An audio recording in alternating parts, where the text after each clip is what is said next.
So ayun, good afternoon mga katambay, no. Dito tayo sa tabing ilog at papasyalan natin ngayon yung pananim na mais ni Erpat.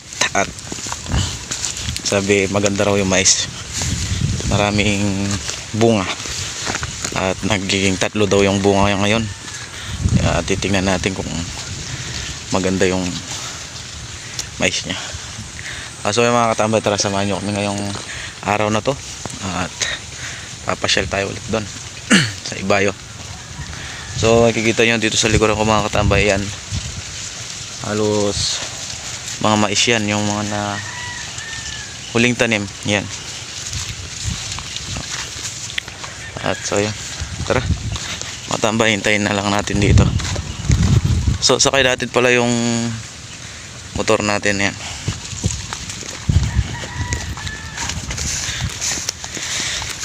Tagal na hindi nakapag-update ng video mga katambay kasi busy tayo at hindi tayo naka-update nung tanim at nung unang abono at unang pagpapataba at pagpapatubig yan. So yung mga katambay, dito na tayo sa ilog at hintayin lang natin si Erpat at susunduin niya daw tayo. Kasama natin sila Ma'am Shi at yung batang makulit. What? Ay ka. Hi. So yan si Ma'am Shi, naghuhukay sila ng bulate at mamimingwit na naman ata doon. Puta na itamo ka naman eh. Hindi ko alam, makakahuli ka niya, kalinaw ng tubig.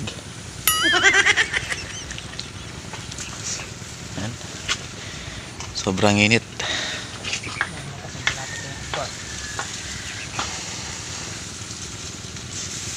So yung mga tabay, tara samahan nyo kami ngayong araw na to at tingnan natin yung mga alagang mais ngayon ni Erpat. So yun, tara, let's go. So yung mga katambayan, dito na si Erpat, yung isusundo sa atin na yan. Nakasakay siya ng bangka, yung bangka ginagamit dati, at may dalang isang saong uling sa carbon, sabi. Wala pang damit, sobrang init, hindi man nagdadamit. Ay, 3 pala, 3 sao pala yung dalang uling. Ayan o.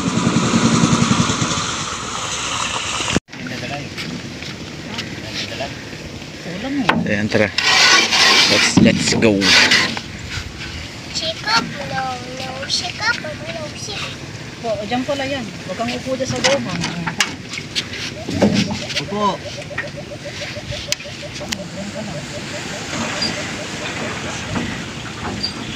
Kainet.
So yung mga katambayan, dito na tayo at tingnan natin yung mga mais kung totoong maganda nga.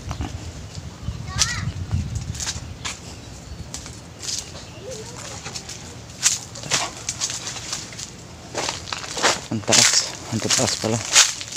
So yung mga katambayan, ito tingnan nyo.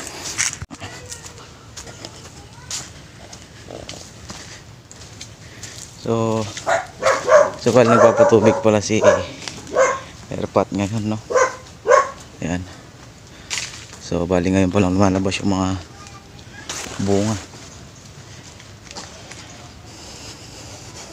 Ayan, no? Kita nyo, maputik pa. Magpapatubig si Erpat. Ito. Yan o. Ang ganda yan sa loob mga tambay.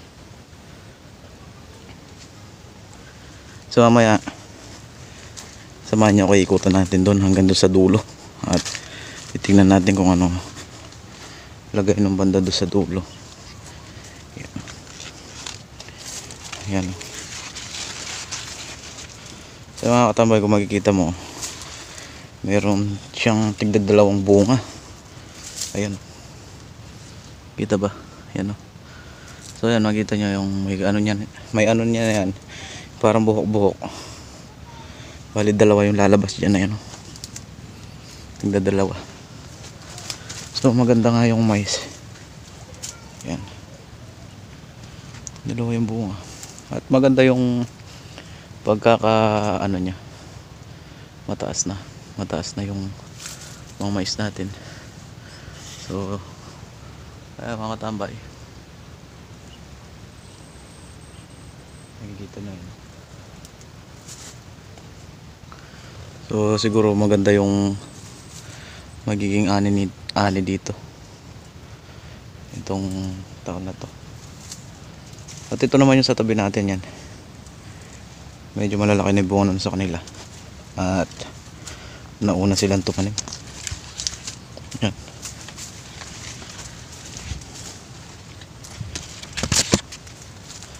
So dito yan. Dito tayo sa may tabi na sagingan natin dito sa pagitan. Ayan. Dito muna yung una natin tinignan. So bali itong nasa gitna na to, ito yung pinakapagitan nila dito sa kabila, pati ito sa amin, pati ito sa kabila doon kay Boss Manning. Ngayon, so makikita nyo yung mga mais talaga mga katambay, ang ganda talaga. Pero kung makikita nyo dito sa harapan, parang maliit, pero pag makikita mo doon sa taas, dito lang sa taas mga katambay, makikita mo yun nasa loob, pantay-pantay, halos pantay-pantay yung laki at maganda. So ayan mga katambay, tara samahan niyo ako at ikutin natin, punta natin yung hanggang doon sa dulo doon sa may tabi ng karipit. Yan.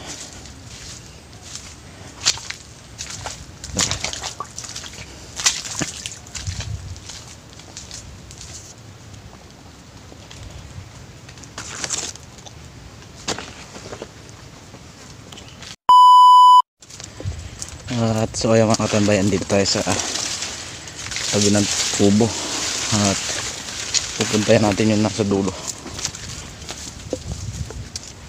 So ito yung kay Boss Manning, mataas pa tayo sa mais nya at hindi gano'n tumaas at namulaklak na, kulang sa ano to, nabitin sa tubig.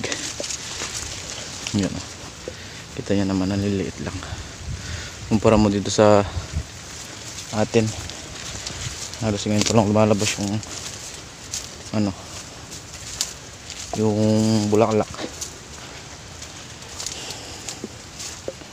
Yan o. So yan yung ginagamit na pampatubig ni Erpat, yung mga lona. Sobrang putik, halatang sobra sa tubig. Yan, ganda, tataas.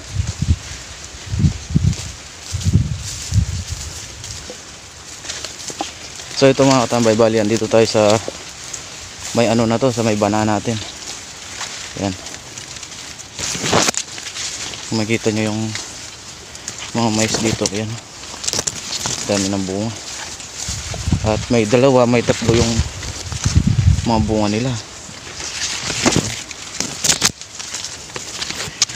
Tingnan natin hanggang doon sa dulo.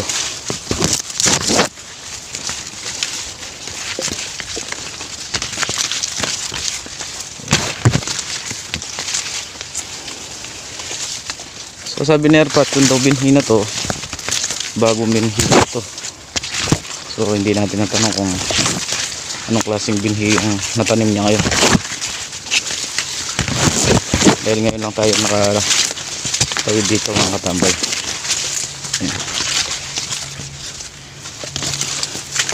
Hindi na ako lumilitaw dito sa mga mais kasi ang kapal ng dahon.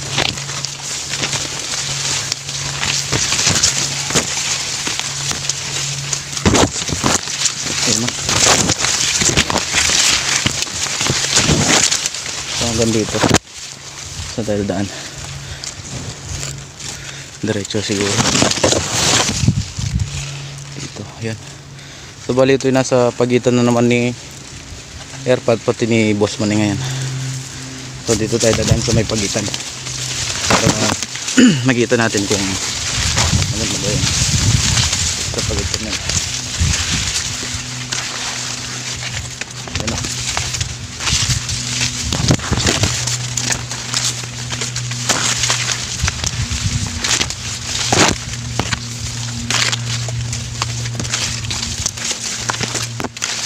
So habang nag-iikot pala tayo, dinala natin yung panghuli nating isda kasi baka may lumulutang na tilapia dito sa may aripit, makahuli man lang ng pang-ulam.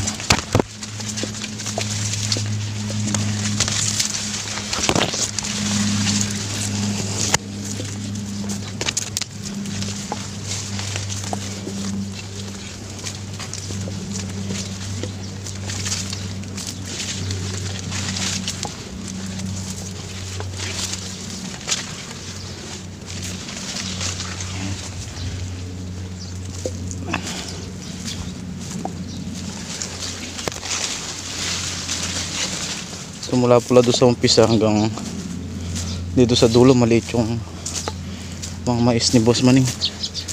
Yan, no?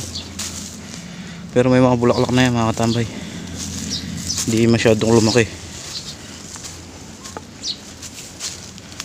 At yung sa atin dito na tayo sa may dulo mga katambay, yung sa atin, ayan, no? Kita nyo ang kapal ng dahon at hindi pa lumalabas yung ibang bulaklak, pero ang taas na. Siguro tataas pa ito mga katambay.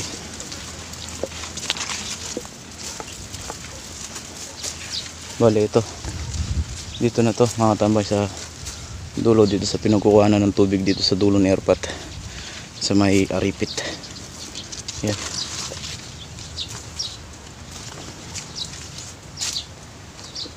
So may nakakapasok na palang bangka dito. Yan, hindi ko alam kanino bangka to, galing doon to sa may ilog, pinasok lang dito. So malinaw yung tubig dito mga tambay, parang walang lulutang na isda pag ganito. So ikutan muna natin ang ating mga mais.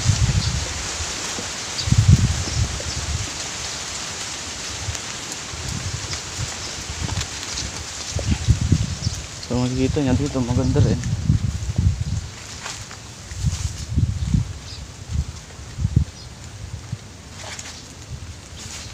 Maganda rin yung mais natin dito. Ayan, oh.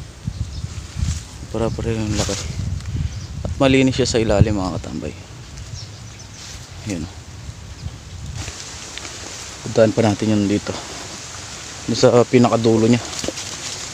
Ikutan natin lahat kung pare-pareho lang ba yung laki at pare-pareho lang ba yung ganda ng mga ano,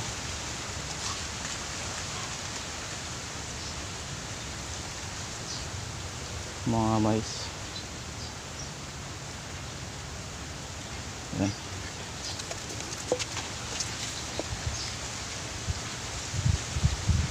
So may naispadan tayong lumulutang na tilapia doon mga katambay. Ikutan lang natin to at babalikan natin maya maya yun. Medyo maganda-ganda na rin yung size nun, ang hula, ang ihap.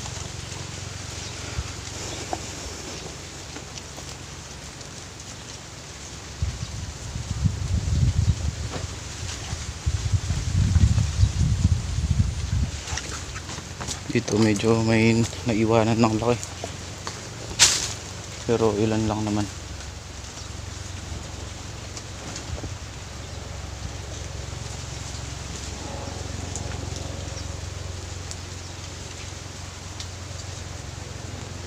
Tapos malaki na lahat.